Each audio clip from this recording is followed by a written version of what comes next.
Hello, this is Mass, and this is another Conquest Battle Report. This is my second round of the local tournament I went to on March 25th. As you see before you, it's the same list I played last time, with the Prior Commander, 2 units of the Order of the Crimson Tower, a 5 and 4 stand, the Imperial Officer with his 3 stand of more crossbows, 3 stand of men-at-arms, and then his 2 6 stands of Steel Legion. This is also in Dynastic Alliance, so I get the Warlord trait of both the Prior Commander and the Imperial Officer.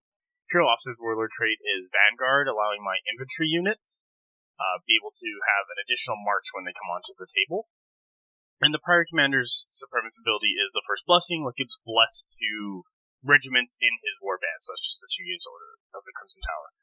Bless lets you re-roll one instance of a clash, or one instance of like a defense. So if someone, I believe even if they impact you, that's still considered a defense. I'm not 100% sure on that one. I might have to go check that out. But if you get hit by one unit, and then you let's say you're going to take like 20 hits, and you're like, I'm going to choose to reroll these, and you fail 15 of them, and you reroll a bunch, and you then fail 5, like that's actually really good. But then if you get hit by another unit that turn, you don't get the reroll because you've already used Bless for that round. Another things I want to say about this is the Imperial Officer has the Armor of Dominion and the Standard of Steel. So Armor of Dominion gets rid of Cleave and Smite, with stands contacting the Imperial Officer's stand, and Standard of Steel gets rid of Inspire to any regiments attacking the regiment the Imperial Officer is in. Ophelia's Roar is not on the Imperial Officer, it's actually on the Prior Commander, just the Army Builder's weird, you can't put it on there even if you take Long Lineage, it allows you to take an extra heirloom. And I'm just going to scroll down so you can see any other special rules I have. You can pause the video at any time and just read through these at your own leisure.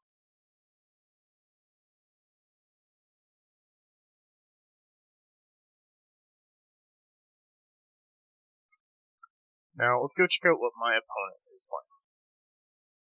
My opponent is playing also 100 Kingdoms. His Warlord is a Mounted Noble Lord, and that gives him the Speed of Horse supremacy ability. His Warlord also took a Lorien Lance and an Ophelia's Roar, so he's going to be doing a ton of damage on the charge. Ophelia's Roar is that +1 clash and that terrifying 1 for the regiment, while the Lorien Lance gives Brutal Impact +1, so he goes with the Brutal Impact 2, and also allows you to reroll your impact attacks.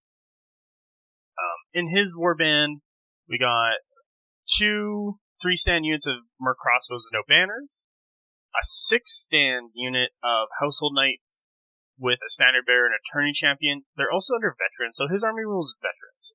To explain this, it doubles the cost for the officer models, and that allows you to increase their clash or volley by 1. And that's on a regiment by regiment basis. So he doubled the cost of the Tourney Champion, so his clash is now 3 compared to his regular 2. Then he has a 3-stand, has a 3 Standard Bearer, and their clashes too, so you can kind of see the difference between the 2 there.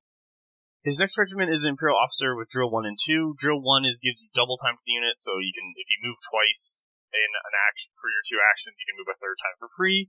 And Drill 2 is just Bastion, so once that regiment activates, they just get +1 defense for the remainder of the round. Having an Imperial Officer in the regiment allows you to activate 2 draw events, so you can use both Drill 1 and 2 at the same time. Armor of Dominion, like mentioned in my list, removes Cleave and Smite for any stand talk to them. Imperial Officer is running just a 3-stand block of men-at-arms, nothing on them. He has a 6-stand block of Steel Legion, who has Veterans on them, so they get +1 clash for having the Standard Bearer and their Drill Master, giving up to Clash 4. This is really good, because if you Inspire on Clash 4, you get to reroll 6s, so you're just really accurate once you get to that point. He has a Noble Lord on foot, who took the Flesh Cleaver, which gives him Deadly Blades and Fiend Hunter, and then he took Relentless as his weapon art instead of Weapon Master? Yeah, Weapon Master. Weapon Master gives you Cleave 1 for your Noble Lord, while Relentless gives you, there it is, Flurry, and Flurry just allows you to reroll your attack rolls or any of them that fail. He also took Combat 1, so he's 5 wounds instead of 4. With him, he has a 6-stand block of Men-at-Arms who have Veterans. They get so he put them with a +1 clash, and they clash 3. Standard Bearer, Seasoned Veteran. Seasoned Veteran gives the Bastion 1 draw event, so their defense 2, +1 from the shield to 3. When you draw them, they'll go to defense 4. So they can get to be more tanky at during the game, but it's not going to be enough. I'll give you a little spoiler there. Then it goes to the last unit in the army he has, and that's another 3-stand unit of Household Knights. He forgot to put a banner on this unit, even though they're free, so I just built the list as it is because that's how he played it. I'm going to scroll down to any of the special rules. You can pause the video to read those at your leisure.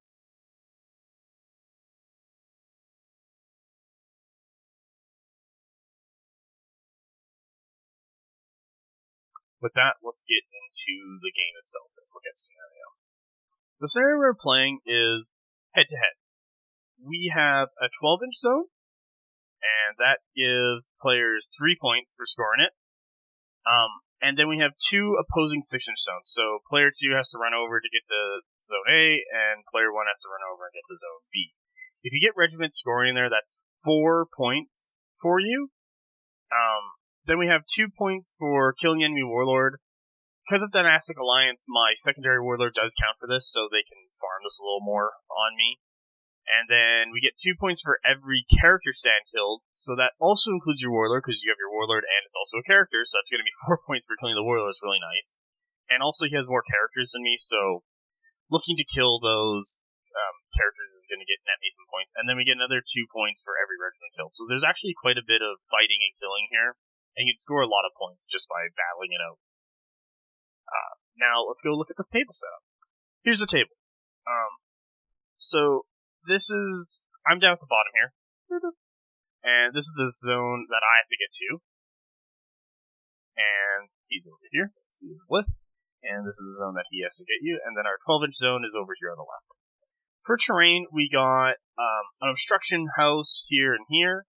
Those, I believe they're size 2, even though our horses only come up the edge of the roof, and this could easily be size 3. But you can't move through them or anything. We have 2 regular forests, so they're obscuring, so they don't really do much. You can put your guys in there and reduce shots. And then we got the 2 forests right here. These 2 guys are, I believe, hindering terrain. So when you move through them, you could take a point of damage potentially if you roll a 6, and I believe that's about it. Once again, the TO did something really good in this tournament. What I do really like is putting these little snippets of what each terrain does. This is a fantastic idea, especially if you're in a tournament and you got a bunch of tables set up and everyone's moving around. This really helps a lot, just telling people what's going on, and you can reference it whenever you like, because it's just a piece of paper, and sometimes it ends up over here or over here, but it's just around the piece of terrain, everyone can look at it. And then we got this garrison.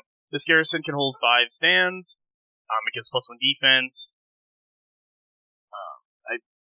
You can shoot out of it. I don't know if you can shoot from this garrison to here. I never really checked, but I know you can shoot from this garrison to here very easily and tie up the zone and contest it. Having range units in that middle garrison, it makes them a big target, but also if you can hold it, gives you a ton of board peasants and will put you in a very dominating position. Alright, let's go to round 1. Here's round 1. I automatically come on with my Merc Crossbows because I only have 1 unit, and he automatically comes on with one of his units, what is Merc Crossbows, and I believe his other unit of Merc Crossbows failed to roll, so it's just the 2 of us. I went first, and I just ran up the table. I really wanted this garrison, and because I had Vanguard from my Imperial Officer Supremacy, I knew I could probably get there before he could and be in a very safe position, and then to threaten outward from this zone, over here, into this wood, out this way. It's a very strong threat projector right there, right in the middle of the table, and also doesn't get your other units who come up the table blocked by your own stuff, so this still leaves all this open and all this open. My opponent, after seeing this move over here, didn't really want to get shot, and really saw that I was going to take some very early board space with that. Just deployed his unit over here. He's looking to contest this zone just with the Merc crossbows, or even just kind of run in and block up any charges that kind of come from on the other side of his house, or maybe he's going to swing around this way. But he's really just focusing on the zone right now, and that's kind of fine. Like, he still has 2 mediums to come on, he still has another light to come on, and then all 3 of his horse units are mediums, so like there's a ton of stuff that's going to start coming onto the table on turn 2 and 3. But at the end of turn 1, we're going to go to turn 2. Here's turn 2. My opponent automatically brings on his household knights. He rolls for his other lights, fails, and I believe he rolls for his other mediums and also fails, so nothing else comes on. This puts me in a very strong position because once his mediums all start coming on, my heavies are going to be all coming on, because I'm going to be guaranteed 2 heavies next turn due to flank from my Imperial Officer for taking Tactical 3, and just the one what comes on from how new reinforcement works in version 2. And then the rest I'm going to roll, but at least I'm going to have some board presence with that. My Merc crossbows get into the garrison. They're starting to threat project, so they can't reach these other Merc crossbows. I'm out of range of them, but I'm still being able to shoot in that zone, shoot into any deployment he comes up this way, shoot this way if he starts getting a little cocky, coming close to me. So that's a really strong position for me. My men-at-arms just run up the table. They're 16. I don't take any damage from this piece of terrain, but I do want to get into the zone here. I want to start contesting it. I kind of want to start scoring it. I am worried about his household knights that came in here, because this is like a really nice charge. He can just kind of come in. But this is the unit he didn't put a banner on, and I was talking to him, and the reason why he didn't put a banner on it is because he didn't have a banner, like a physical model banner, like he has there and there. But it's like, it's okay. You don't have to have a banner on it. You just have it in your sheet, and you can differentiate them. So it's not the end of the world, but he can still march and then charge if he doesn't feel like rolling for it. His Merc crossbows are here. He's probably gonna shoot at my stuff. We kind of, like, I drew my Merc crossbows, ran up. He drew his Merc crossbows to make space and moved up. I drew my men-at-arms and ran up. And then he drew his household knights, ran up. So we're really just vying for position, and it's gonna start that back and forth battle. At the end of round 2, we're going to have a look at round 3. Here's round 3, and there's a lot more going on. So let's start talking about it. First things first, I get my men-at-arms into the zone, and I probably could have left them just towing, but I wanted to get more bodies on it just to contest, because as you can see, he came in, swung and charged with his household knights.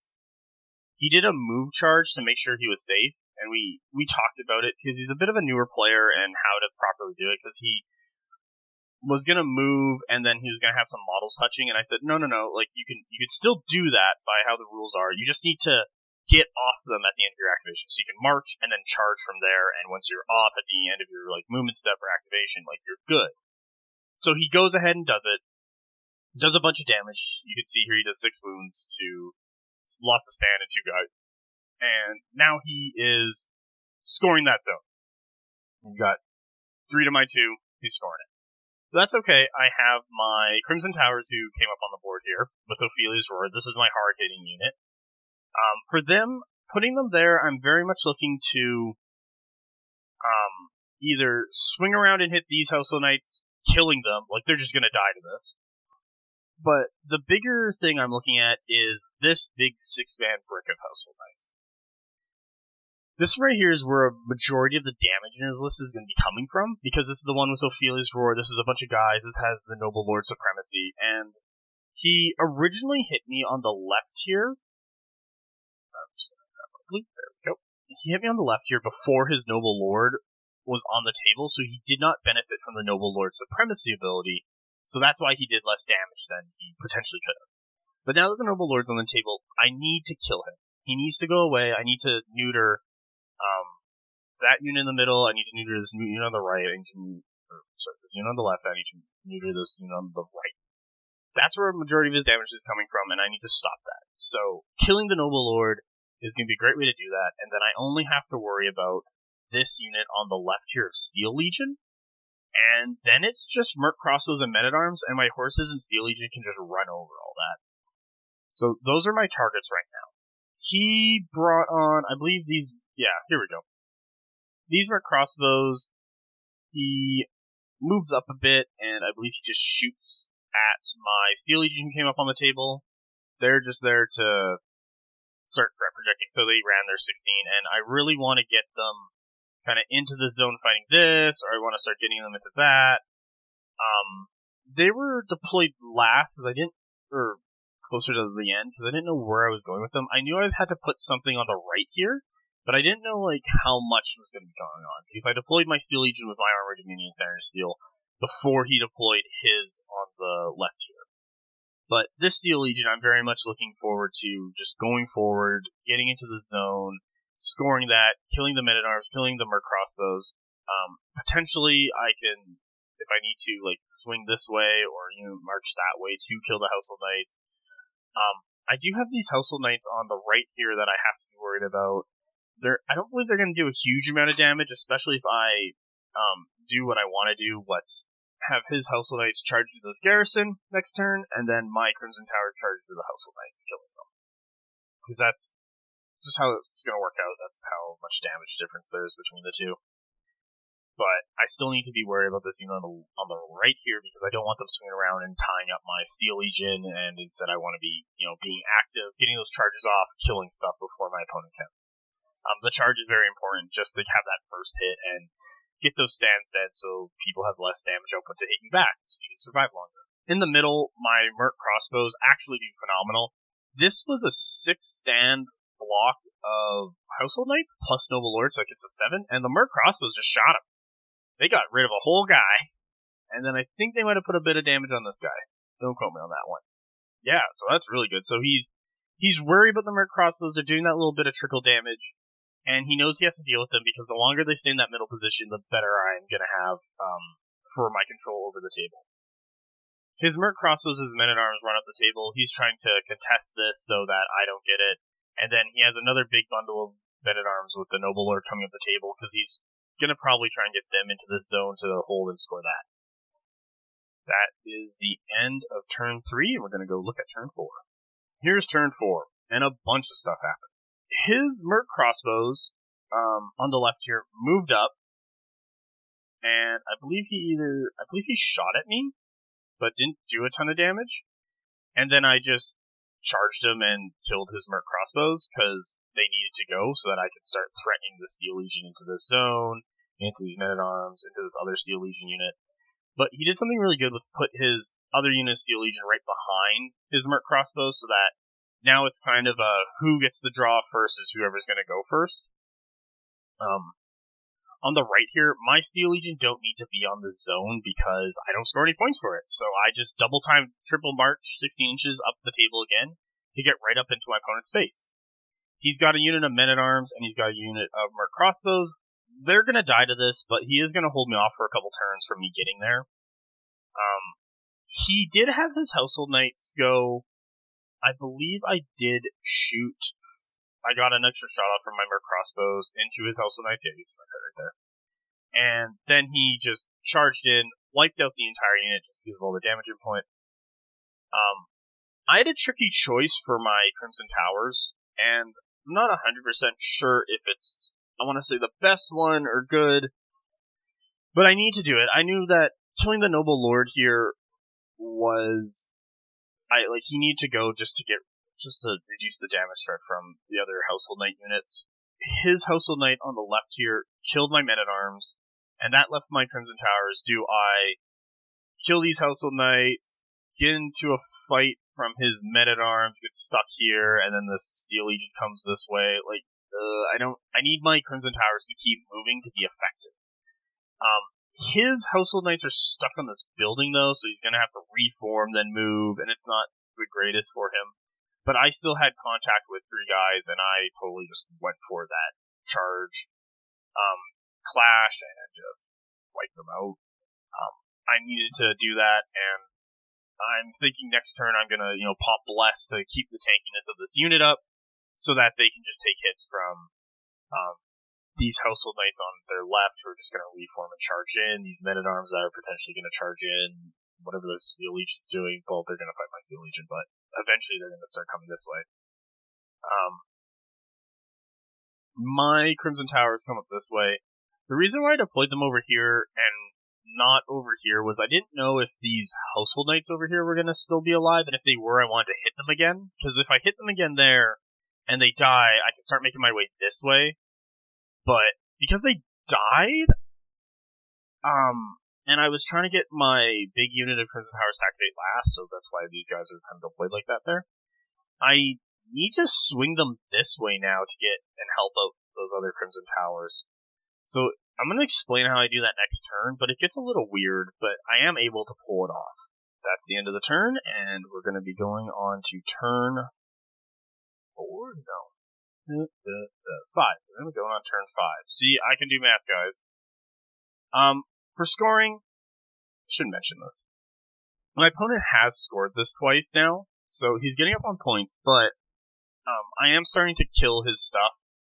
He scored a point for killing my men-at-arms and my more crossbows. I've scored 6 points because I killed his warlord, killed a character, killed the entire regiment. So we're actually kind of even. I believe he's up by 2. Oh, sorry, I killed more crossbows over here. So I think we're actually tied right now, but that is going to start changing and swinging as different units impact other units, and we start getting onto those zones more. Alright, let's go see the next turn. Here is turn 6. Now, a bunch of stuff happened, and we're going to start from the left going to the right. I believe my opponent got the roll-off to go first. He had these Steel Legion here, just, easy make the charge, kill off my Steel Legion. And they just killed him to the man. It was so much damage, and then even with the Oblivious rule, they just all died. He then had his... So then I draw my Steel Legion, so these guys over here, because they're the only ones left. And so I guess I'm like, well, I guess I charge the men-at-arms and kill them. I'm not 3 inches away, or I'm more than 3 inches away from the zone, so I'm not actually on it, and he still has his Merc crossbows here.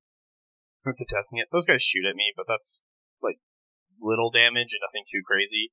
I have a huge unit here. I'm in his face. These guys are going to die, and I'm going to take this zone over.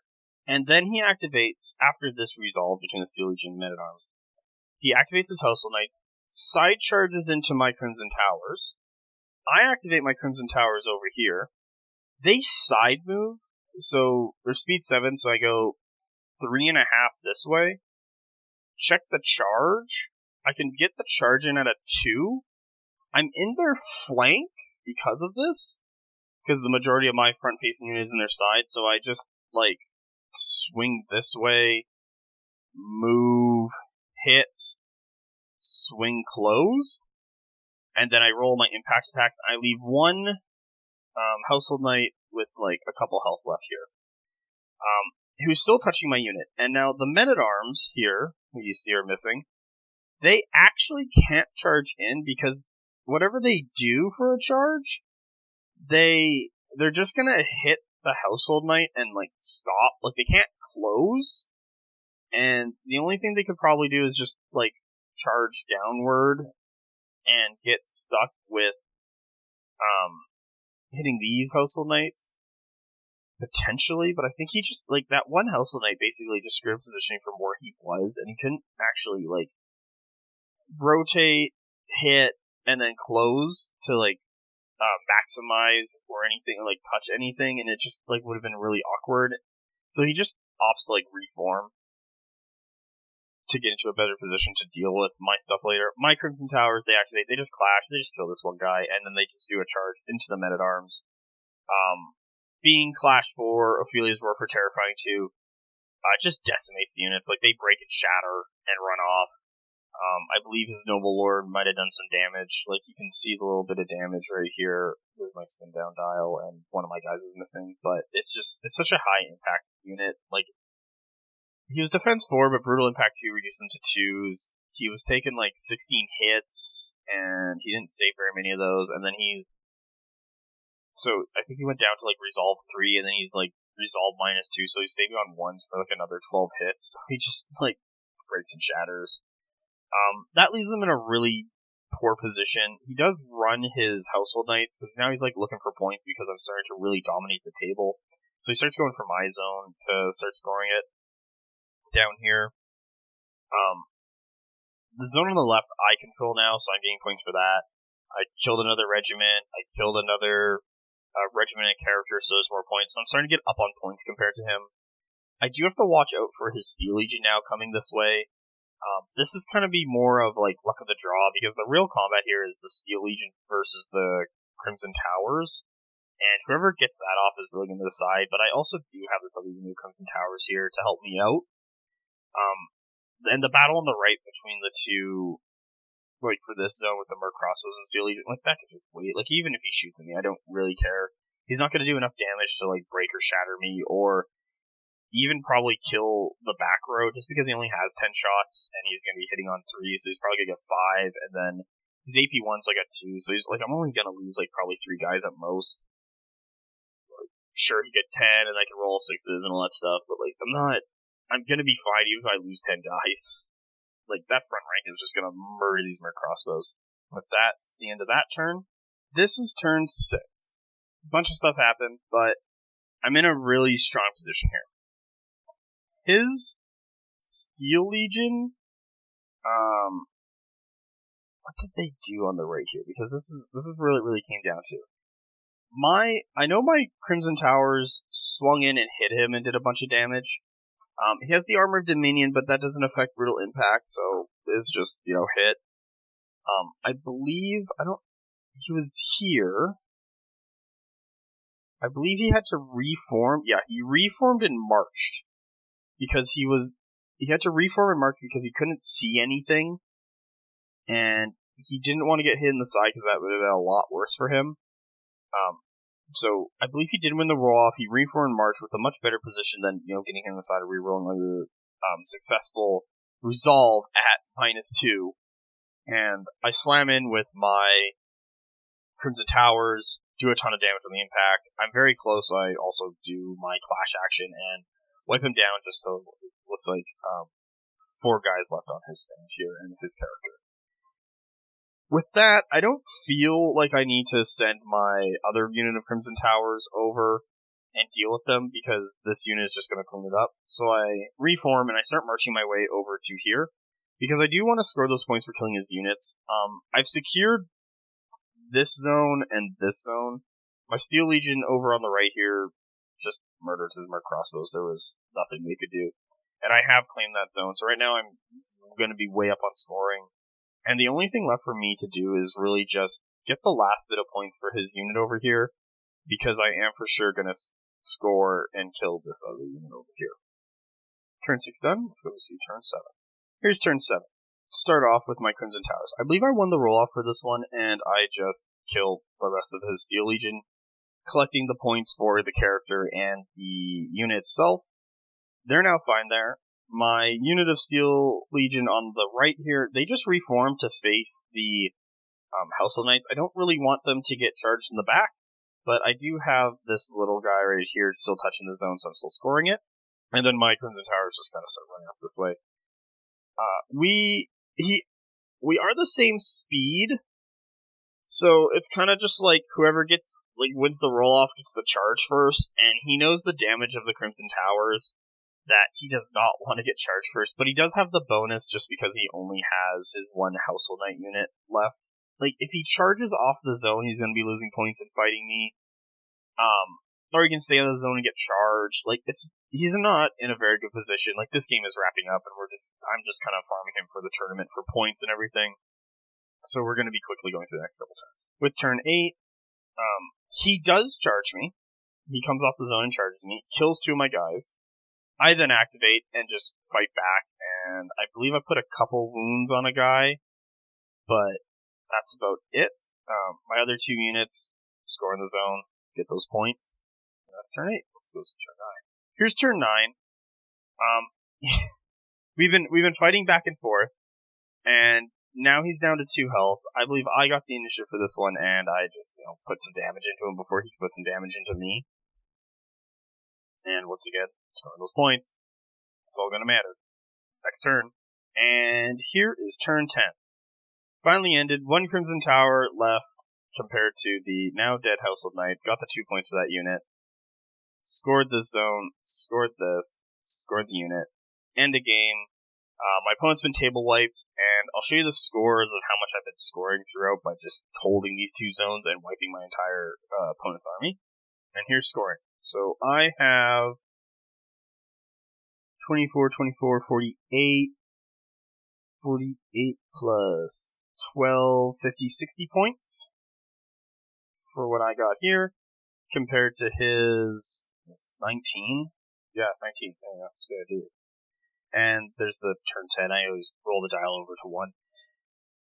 Overall, this is a matchup of horse versus horse. It was really going to be decided whoever got the charges off first was going to be the victor, and I was the one who got the charges off, and especially neutering his Mounted Noble Lord very early on to reduce the impact of his other Household Knight. In a straight up fight, like just no cleave versus no cleave, the Household Knight is very effective to just get into a brawl, but any sort of cleave coming into those units, or brutal impact, or armor pierce, they start taking damage and dying. They don't have the brutal impact. Brutal impact 1 really isn't enough for them to do damage back. I know the 1 unit with the Noble Lord was really buffed up with Ophelia's Roar to be super accurate. They're going to be Clash 4 on the charge, Terrifying 1.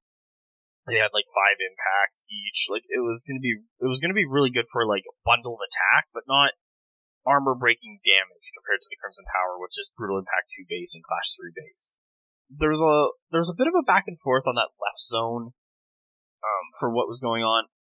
Having the 1 Household Knight live through the charge from my 4 Crimson Towers did help me out, because it didn't allow his men-at-arms to find a good angle to get the charge in. You'd have to move over and then reform, and then he's still losing his actions anyway. There's no good way to get in because everything was just getting jumbled up and just into a big brawl there. But he did recognize going for that zone early on, and he did recognize clearing out my Merc crossbows early on.